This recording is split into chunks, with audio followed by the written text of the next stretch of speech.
The Duwamish Tribe responds to July 2nd Bureau of Indian Affairs determination against tribal recognition. Chief Seattle Duwamish people have never abandoned its tribal relationship.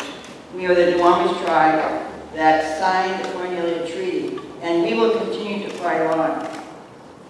There is a ample precedent for federal recognition of the Point Elliott Treaty historical tribes, in addition to reservations. The historical Upper Skagit, Sauk Seattle, Stillaguamish, Samish, and Snoqualmie tribe have all been acknowledged since 1970s.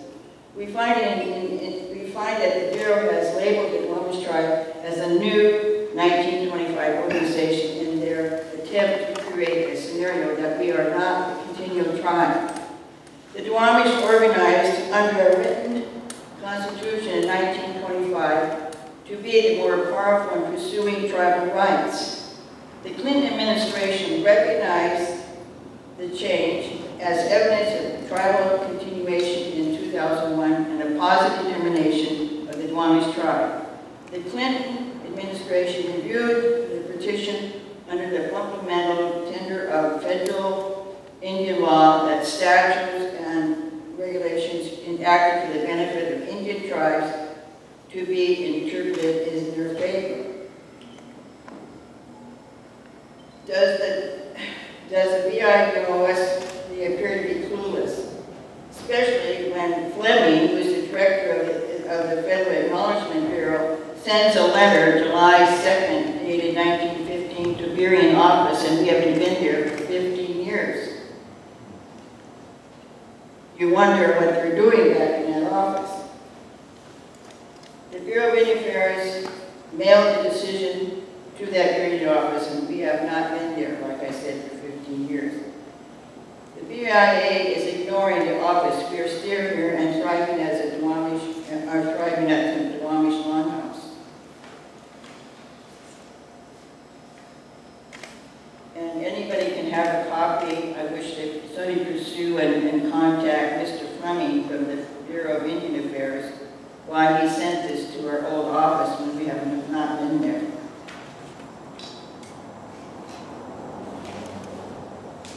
I would like to repeat what I said when I found out on July 2nd what they said, because what I say from my heart. In the eyes and minds of our people, the Duwamish does exist. We're extremely disappointed yet again in the Bureau's determination or dehumanizing the decision and taking away our existence according to their regulations that were made in the past. Please check all Washington tribes who sought to be recognized by the Bureau of Indian Affairs since 1970. They are now legitimate tribes. There's another document I want to share that I think it needs to be said.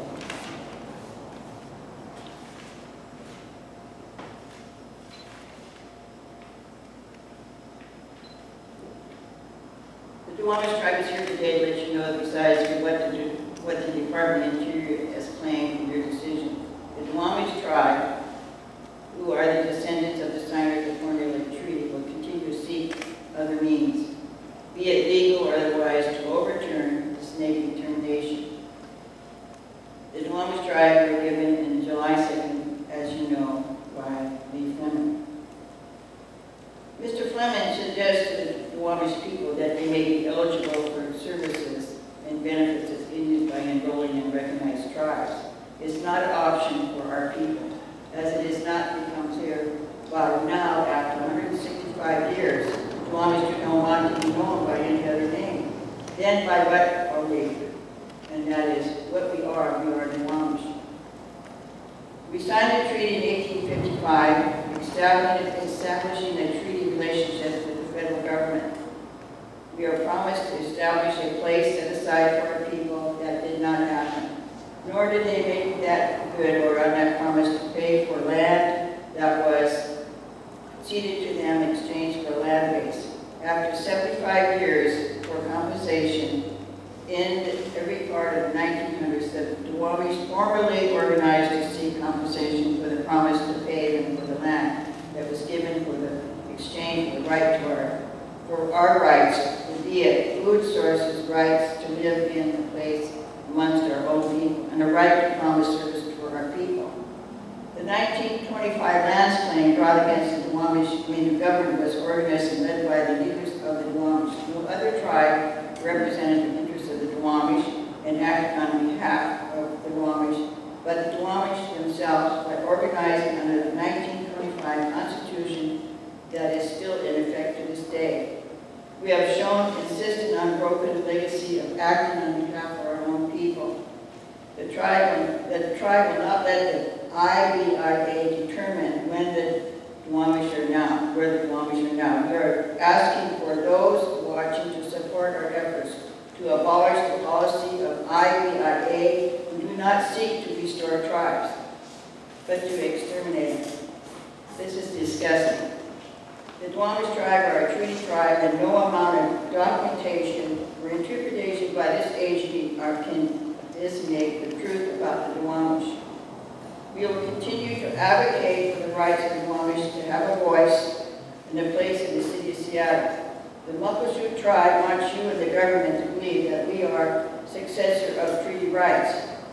The government refers to the Muckleshoot as Duwamish and LA tribes a ridiculous amount of times in the document, and were sent back to us, and that was to show that the IBIA does not know the history of that took place here in the city of Seattle after the treaty. The Duwamish had to be outlawed from living within the city.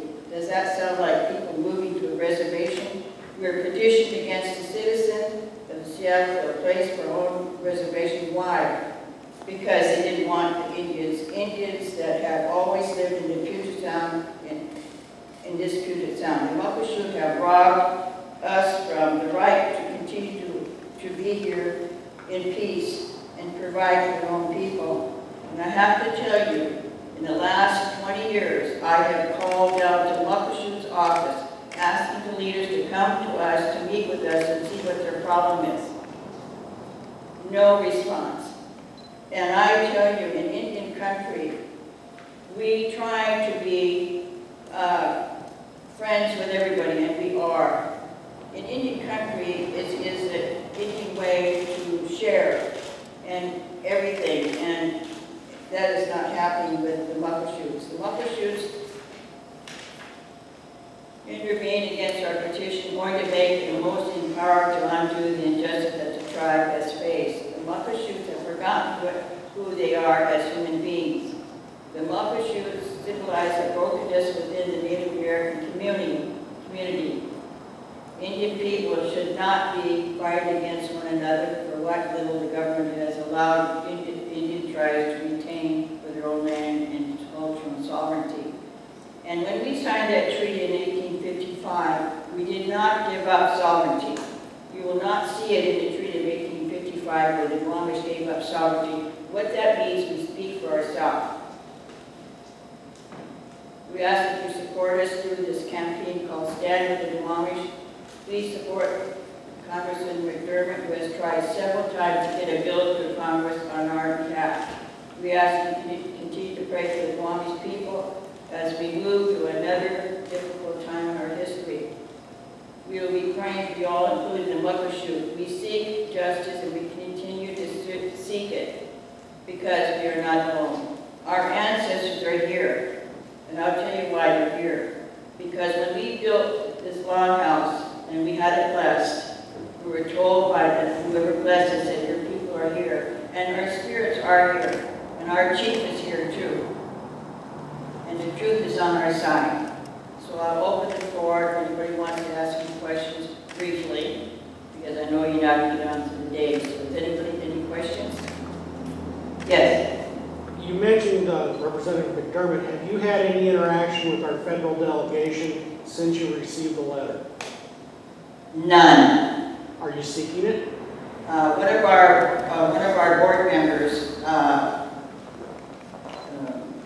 Reverend Paul Vance, is going to be meeting with Cantwell, Mrs. Cantwell, on the 20th of July. These two ladies, Murray and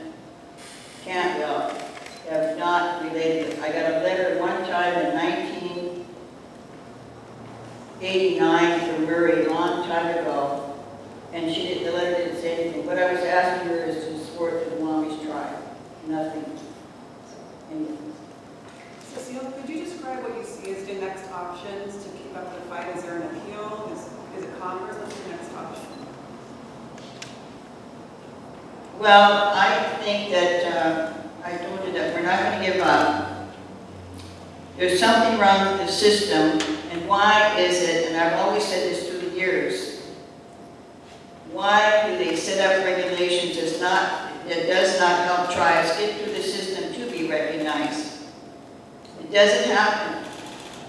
I don't know if I answered the question, but I would say there should be an uprising of questioning the regulations set aside to recognize tribes. Now, they came up with another regulations, the third set of regulations, and they said, because they've turned us down, we cannot move through the regulations.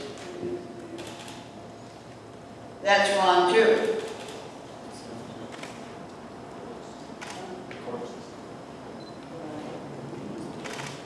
So, I think what we're going to do is go back to the judge who sent our opinion after the 2000 appeal in 2001. He sent it back to the Bureau to explain to the Art Tribe why you gave this in 2001 and why did you take it away? And why can't, and it seems to me, if you recognize somebody, you take it away. I think the federal government, in all honesty, should explain to our tribe why they did this. And of all the tribes I've worked with in the last 40 years, which was Samish and Snoqualmie and Snohomish and the Colots and the Chinook, and some of these tribes got recognized. And here we are, if you look at the Cornelli Treaty, we're the first time at the Cornelli Treaty. And we're still fighting since we signed that treaty in 1855. There's something wrong here. There's something wrong here. And it shouldn't have to. Why does us tribe have to continue on this path of trying to prove who we are when we know who we are? Any other questions? Yes. Cecile, I know this is a federal decision, but have you had any contact with local government about advocating on the Duwamish's behalf? Absolutely not. I've done many times tried to meet through the years with the mayors of the Seattle, governor, nothing. What about city council? City council? Well, I know a few of them, but not to come here and talk about the acknowledgement process. It's really, they run the city here, these legislators and people from the city, and the Duwamish is ignored. It's wrong. It's really wrong.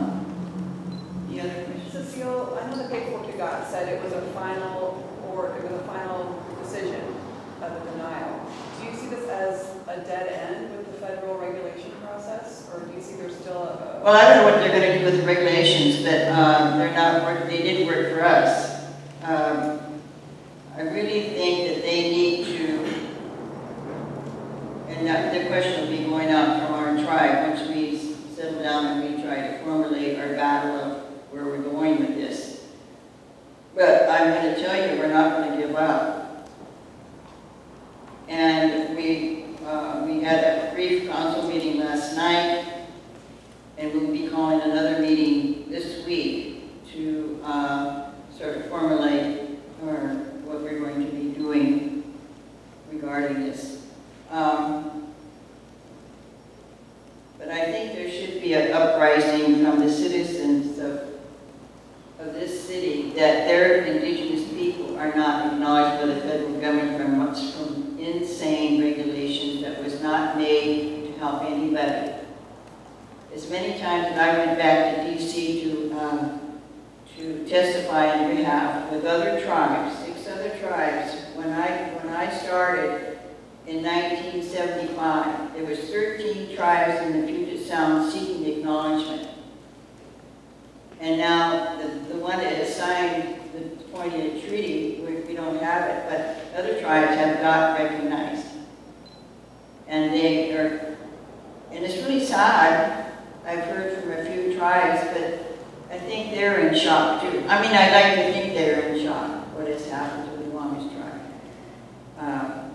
Although I met some leaders from the Shoalwater Bay, which is in Puget County or Pacific County, and they said that they were going to write a letter to Sally Jewell. Now, Sally Jewell, who is from this city, should have been doing some more advocating for this tribe. And she's been invited many, many times to come and meet with us. And silence. Silence from this woman. I understand she lives in West Seattle.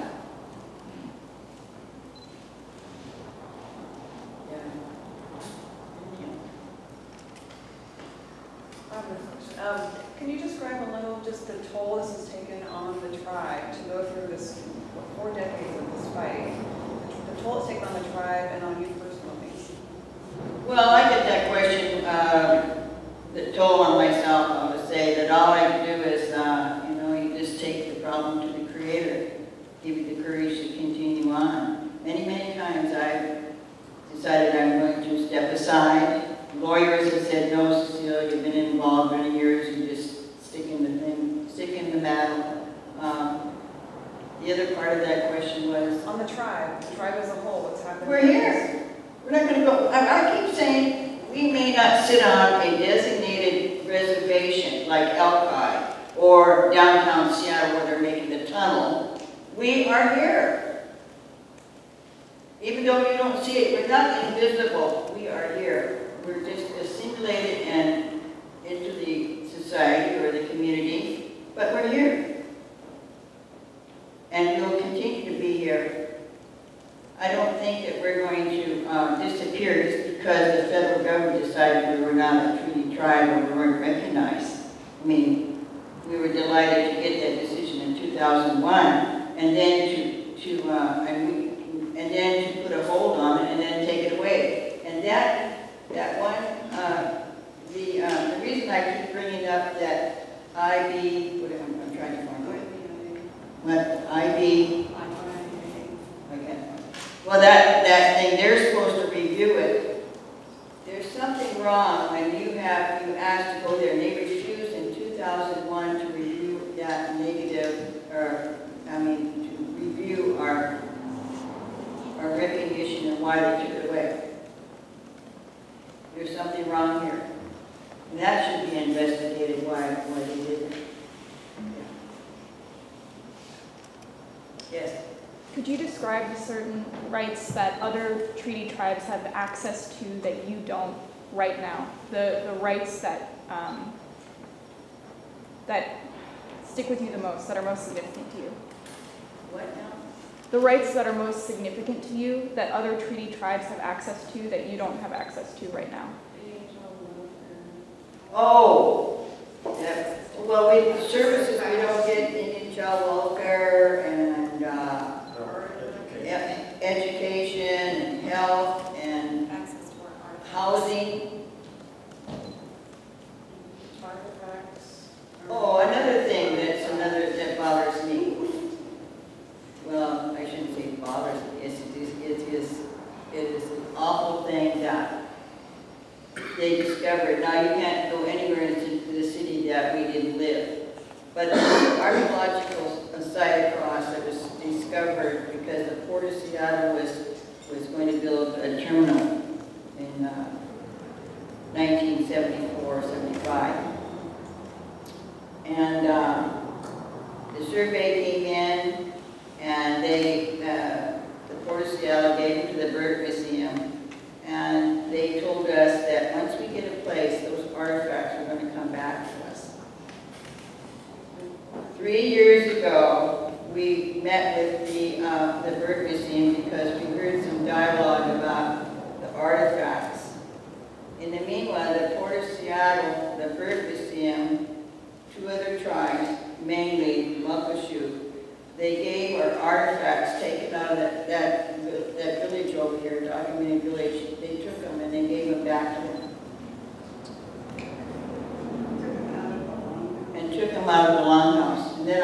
say, well, I don't want to do that, but next day I'm not taking anything out of it because I'll go to jail first.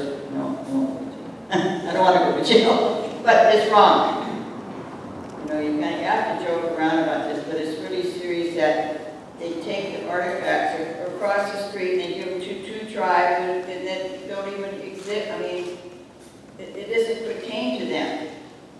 And they could have we could have got the money, made beautiful display to show some of those artifacts. There's thousands of artifacts taken out of the site.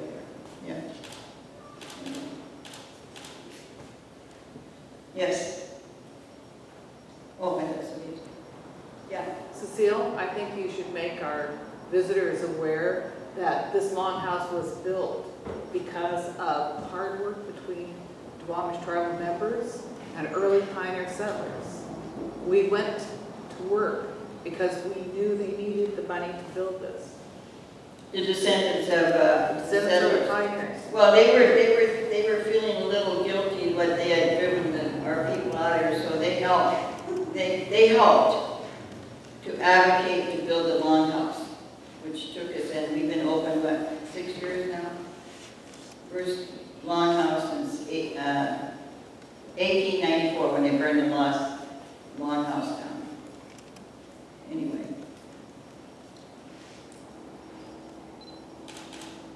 It's really, really, really sad. I was thinking, the Lord created these tribes for a reason. And I'm certainly, He's not going to wipe them off the face of the earth, and certainly not Duwamish. You know, you always ask, well, how do you get through it? Well, you know, you just take your prayers and send them to the Creator to get you through the day. And that's the only way you can do things, because you can go the other way. You've got to be at peace, and you have to tell the truth. And if you get sad, well, that's fine, you get sad, you move on. But be happy that you're still walking around here on Mother Earth.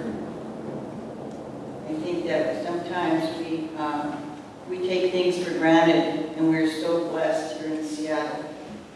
It's a beautiful city, named after a chief. I think I'm going to go down to the statue downtown and say, you know what, we're going to win. You know where the statue is down there in 4th and Denny?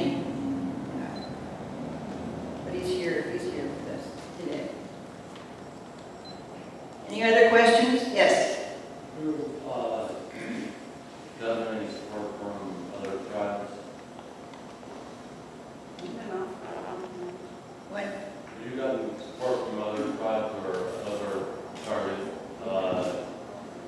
Well, they from time to time, they come to gatherings, so I know if they show up, they must care about our longhouse. We certainly have been welcome to come and share with us, you know, where we share. Especially the non-recognized tribes. Anyway.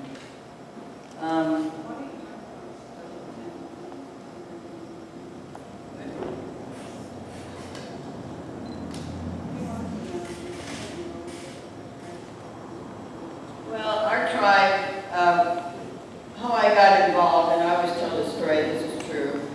My brother was fishing in the Duwamish River, and he came to my house, and he was upset that he was being cited for fishing in that river. And this one particular day, he says to me, you got to get involved. And I'm just raising my family. I don't have to do anything but take care of my family and go to their activities and be with my family. But I said to him, well, what do I have to do? And he said, oh, just go to a few meetings. Well, that was 1974. And so I started meeting with the former chair, Bird Bill, who left our tribe. You know, this is a man that forgot to turn in our fishing regulations for Judge Bolt, and we lost our right to fish. Now, nobody said anything about that, but I'll say it today. If Willard Bill had turned in the papers that we needed for our fishing, we probably would have got fishing rights. We can't fish in this river, but the Muckashoots can. sad, sad thing. We're sitting next to the river and we're not allowed to fish in this polluted river, but they are cleaning it up. I have to congratulate the people who are trying to clean up the Duwamish River. And, but that's one of the facts that happened. The former chair of the Duwamish Tribe forgot to turn in certain documentation to the court, Judge Bolton's court, and they ruled against us. Not only us, but other tribes. There was another incident happened to our tribe. And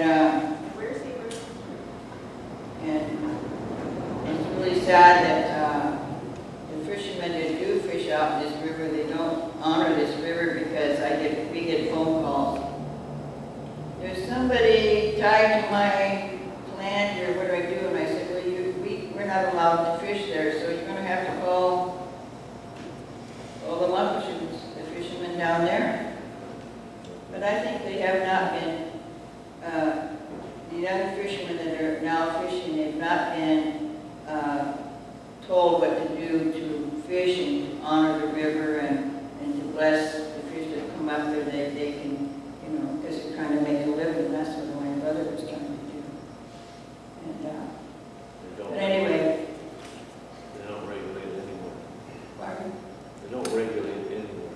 No, it's really sad that one time there was an incident. I tried to get a hold of the man who was head of regulations for the state of Washington, that they were being really disrespectful to the river and to fishing, and didn't hear a comment on that. Maybe it's because I just felt that these young fishermen do not respect their own right to fish in this river, and it's a sad thing. Well, I hope that you will join the battle to, there's a copy that you can support our tribe. We give you a copy, you can call in, you can contact Obama, Sally Jewell, Jim McDermott, Chairman Rob Bishop, who is the Committee for Natural Resources, and Chairman Ron Young, who is the Subcommittee for Indian Insulet and Alaskan Native Affairs. There was a lady in here yesterday, and she was crying. She said she was a friend of Charlie Chung. I don't know if anybody remembers that man. He ran for mayor. And she said, I want to share the letter I'm going to send to Obama and Sally Jewell, that this is wrong what they've done to your tribe. So I think if anybody cares, they should be writing letters, especially to Sally Jewell, to say why she didn't advocate more for this tribe. I think that we would have a better chance if you had people who are from the Department of Interior advocating for our tribe. We would not be here today sharing these sad news. But it might be sad, but on the other hand, we will move on. We'll fight the battle, and you cannot erase the Duwamish people, because they're still here. I keep saying that we're still here, unless you decide to go along with negative lies that are being